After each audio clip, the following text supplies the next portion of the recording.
Hey, it's Mike from Movie My Movie Podcast. How are you, Paul? I'm really good, thank you. How are you? I'm great. Good to get to talk to you. The original Willy Wonka is one of my top 10 favorite movies of all time. So I hold it very precious. And after seeing Wonka, I completely loved it. And have to imagine it was such a hard thing to do. And the thing I want to start with first is I love the way Timothée Chalamet portrayed Wonka. Did you have that vision first before he was cast, or was he cast and then that vision happened and it came to life? Well, that's a really good question. First of all, thank you. That means a huge amount to me because the original Willy Wonka is right up there for me too, and it's a daunting experience to kind of walk in those footsteps. Um, I think when I started working on the movie, I'd been fortunate enough to meet Timothy in that kind of year where he did Call Me by Your Name and Lady Bird and knew what a wonderful actor he was.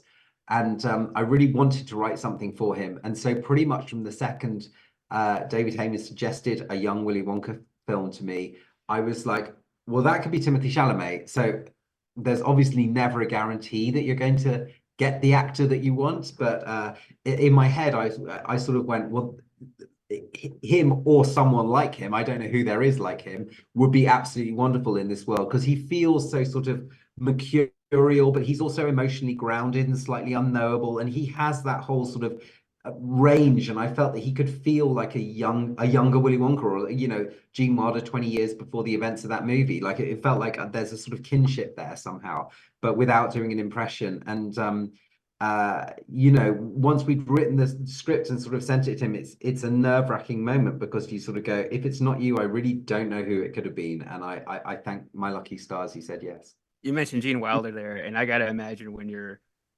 have this vision of this movie in your head, there's all these things you want to pull from the original. Was there anything that you didn't get to put into this movie that you wanted to from the original? Either it was too expensive, or it just didn't work, or it just didn't make sense.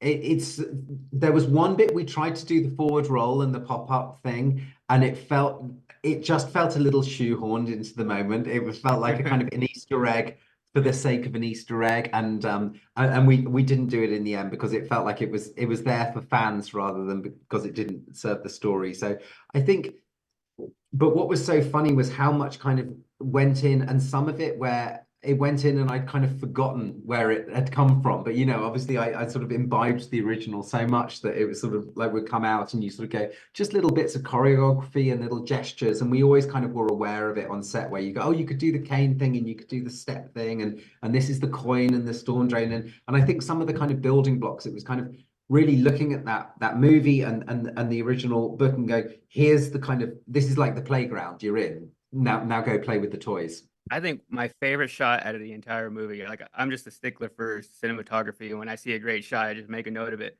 The one shot I made a note of, it's whenever there's that great silhouette of Timothée Chalamet. You really just see like the shadows on his face and the outline of the hat. How much time goes into just getting that one shot? Probably too much for that shot. That was I mean I love that shot so much, but it was actually a find on the quite near like on the day, I think, that we had the shot of him from behind with the behind the doors, like when he opens the door and walks out, and that was going to be our hero shot. And we were setting it and went, oh, there's found that there was this lovely profile. And Chung Hung Chung, my incredible cinematographer, uh, we then went, this is a lovely angle, but we kind of wanted to get both, and we were sort of trying to get it, and then we went, okay, we're going to have to stop everything and get this silhouette perfect because it could be the shot of the movie. And I do remember we filmed it, and it was like we sort of did when we goes, here we go, mama, and I was like, that's definitely how the trailer's going to start, and That's then it. lo That's and behold, there it is. the thing about this movie is that it feels oddly nostalgic for me. And I was born in the 90s, so even the original came out was before my time. But there are so many different generations of Willy Wonka fans. You have the people who discovered it maybe in the 2000s, the people who love the original, and then it's a family movie at the same time. How do you walk that line of making a movie that's appealing to kids, but also appealing to the adults who are just lifelong fans? Yeah, it's funny how that it is interesting because it's definitely I think most kind of like known characters are known through one iteration, like you sort of go, Iron Man, say, you go, most people will have come to it through the Robert Downey Jr. Iron Man, you know, or you sort of go, there will be some comic book fans, but you sort of go, there's one kind of hero iteration. Willy Wonka really isn't like that, as you say, because there's the book, which has an army of fans around the world. It's one of the best-selling children's books of all time. You've got two absolutely beloved movies, and it's really tricky to kind of to sort of walk that line. And I guess what I realized early on was you sort of have to pick your hero references. And for me, it was like the book first and foremost, because that's the kind of the mothership, and I didn't want to do anything that wouldn't kind of sit comfortably with that. And then, you know, the G-Model movie is so in my DNA. I mean, I was born in the 70s, but I really grew up with that movie as my Willy Wonka. So, and there were so many iconic choices they made that I kind of wanted to honor. In terms of like balancing kids and grown-ups, I sort of, for me, my favorite family movies and my favorite movies probably in general are movies that can appeal to everyone. And I never really try and go, here's a bit for the kids and here's a bit for the grown-ups.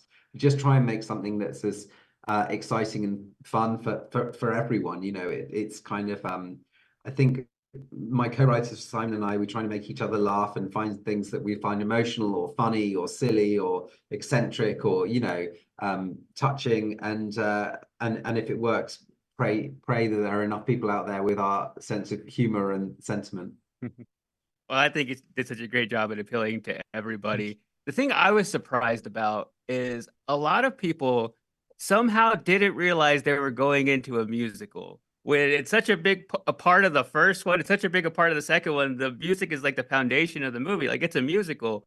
Were you surprised about that? Or people saying, "Oh, I had no idea it was a musical." Yeah, well, I think it's tricky because it's sort of the a lot of the promotional materials didn't really have any singing in them, or that you know there would be a shot. But it's a and I know there's a sort of larger conversation about how musicals are sold, which is a really tricky thing to do because Is it like it's almost like a bad word to say it's a musical? Like somebody's not going to go watch it? That's what it feels like to me. I think that is true, and I think some people, the thing is, some people will immediately just go, I don't like a musical, and that's the end of their conversation. But I always kind of go, really, when I meet somebody who says they don't like musicals, and you go, wait, you don't like Singing in the Rain? And they'll go, oh no, I like Singing in the Rain. And you go, well, what about Sound of Music? Well, obviously Sound of Music's good. What, you don't like Chitty Chitty Bang? Yeah, okay, I like all of those things. It's You go, the you people like who don't want to musicals? admit it. Yeah, I think it's more that. So yeah, hopefully. And I think what's difficult with a musical with original songs like we have is that you sort of go, they're hard to get into promotional materials because people don't know them, and you sort of go, it's hard to kind of so it was easier to lean on something like Pure Imagination, where you go, people know that one, or they know the Oompa Loompa tune, and it's kind of there's a sort of recognition. But hopefully people have enjoyed the songs when they got to them eventually. I mean, I had the song stuck in my head. I was leaving the theater singing Scrub Scrub. Yeah, me too. So you've succeeded at telling, which I love that this was a companion piece, not a remake, not a sequel. You've succeeded at the young Willy Wonka story. I feel like there's another story there because you really showed Wonka when he was like bright-eyed and bushy-tailed before he had any level of cynicism, which we saw in the Yeah, 1971 version. Do you yeah. think there's a story there where he kind of starts to turn his perspective a little bit, becomes a little bit more jaded? Yes, I do. Yes, I think there's absolutely a story there. I think it's a real challenge with the story where you feel he becomes more cynical and jaded to sort of find an ending that is satisfactory. And I think one of the things that liberated us for this movie was to go, we're not going to try and take him all the way to the chocolate factory, because he seems quite a sort of damaged soul at the beginning of the chocolate factory. You know, he's reclusive and he's retreated behind the walls. So I think there could absolutely be other Willy Wonka stories that could work, and I would love to find one. But they're hard to find. And in a way, the closer you get to the beginning of Charlie, the harder it gets, you know, to find a movie that works as a story. But we'll certainly give it a go. Well, I'm going to pre-order my tickets already. I'm already in for it if you make it. Oh, okay, great. Phew. Well, appreciate it, Paul. It's great. Good to talk to you. Good to talk to you too. Thanks so much. All right, have a good one. Bye.